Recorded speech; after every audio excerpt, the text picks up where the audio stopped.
श्री कृष्ण कहते हैं दुनिया में हर चीज़ की कदर होनी चाहिए, चाहे इंसान हो, पैसा हो या कोई भी वस्तु।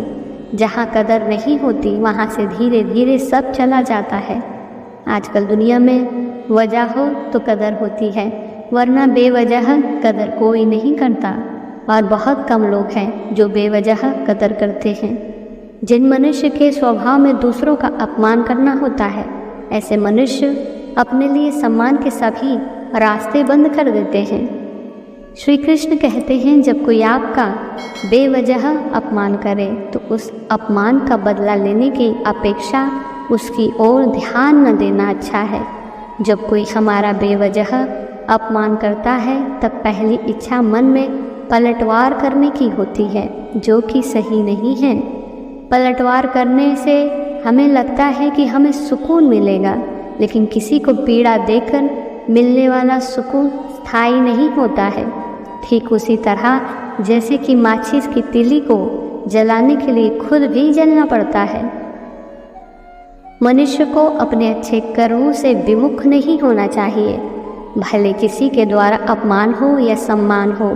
मनुष्य को अपमान के डर से अपना दायित्व नहीं भूलना चाहिए। आपका मान सम्मान इतनी छोटी चीज़ नहीं कि किसी ने 4 लोगों के सामने कुछ कह दिया तो आपका अपमान हो जाएगा। आपका मान आपका पूर्ण व्यक्तित्व है और किसी के व्यक्तित्व को कोई और दर्शा नहीं सकता। आपका अपमान तभी होगा जब आप खुद चाहेंगे, आप खुद उस अपमान को अपनाएंगे, वरना नहीं। हमें अपनी खातिर दूसरों को माफ़ करना होगा, चाहे वो क्षमा के लायक हो या नहीं। जैसे ही आप किसी को माफ़ करेंगे, आप स्वयं में हल्कापन महसूस करेंगे और बड़ा बनकर जो सुख मिलता है वो छोटी सोच रख कर नहीं। माफ़ी भी वही व्यक्ति दे सकता है जो अंदर से मजबूत हो। जो इंसान अंदर से खोखला हो चुका है वो अंदर ही अंदर बदला लेने की आग में जल रहे होंगे।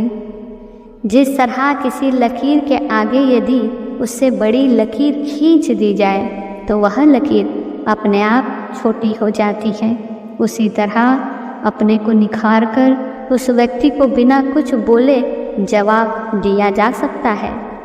मौन रहकर नाराज़गी दिखाना भी बहुत बड़ा अस्त्र है। आप मौन रहकर कोई प्रतिक्रिया न देकर भी दूसरे को अंदर तक आहत कर सकते हैं। अगर कोई अपशब्द बोले तो उसका बदला अपशब्द से ही नहीं होता।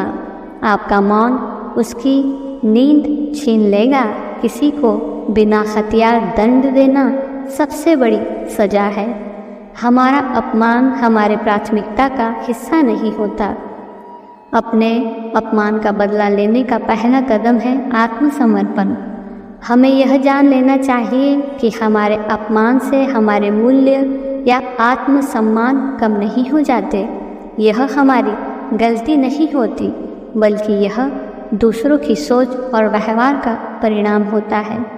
जिस तरह सोना आग में जलकर और चमकता है, उसी तरह हमें भी अपमान की ज्वाला से चमक कर और ज़्यादा उत्साह के साथ परिश्रम कर आगे बढ़ना चाहिए। यही उस अपमान करने वाले व्यक्ति को सबसे अच्छा जवाब होगा। अपमान का बदला लेने से रिश्ते हमेशा के लिए खराब हो जाते हैं, चाहे वो परिचित हो या अपरिचित। हम सभी जानते हैं कि गंदा पानी भी कभी कभी आग बुझाने के काम आता है। धन्यवाद।